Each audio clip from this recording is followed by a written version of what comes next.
Samantala, naka-alerto ang mga residente naman sa Albay na nakatira sa mga lugar na maring nadana ng lahar flow. Ito'y sa harap ng pinagsamang banta ng bagyong Ada at pag-alboroto ng bulkang Mayon.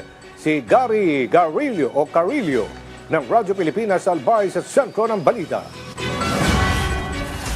Gabundok na buhangin ang laging bumubungad sa mga residente sa Barangay Masarawag, Ginubatan, Albay sa tuwing nagkakaroon ng malakas na ulan sa kanilang lugar. Ang mga bato at buhangin na yan dala ng lahar na nanggaling mismo sa paanan ng bulkang Mayon. Kaya naman si Nanay Maisel, todo handa na sakaling ipag-utos ng lokal na pamahalaan ang preemptive evacuation dahil sa paparating na bagyong Ada na sinabayan pa ng pag-aalboroto ng bulkang Mayon.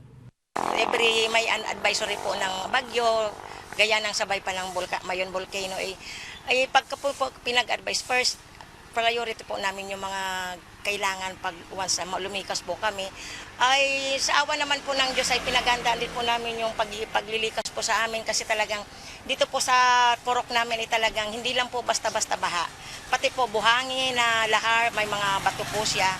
Delikado po.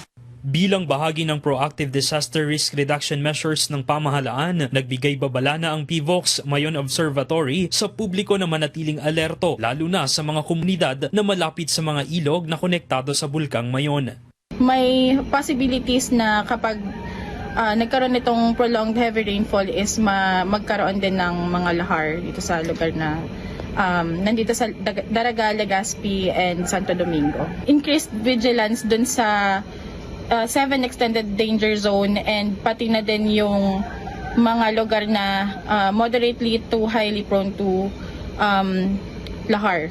Ang mga naturang lugar ay dinaanan ng pyroclastic density currents noong mga nakalipas na araw habang nananatili sa alert level 3 ang bulkang Mayon. Sa ngayon, tuloy-tuloy ang monitoring at koordinasyon ng PVOX sa mga lokal na pamahalaan upang agad makapagbigay ng babala at makapagsagawa ng kaukulang hakbang sakaling magkaroon ng pagragasa ng lahar.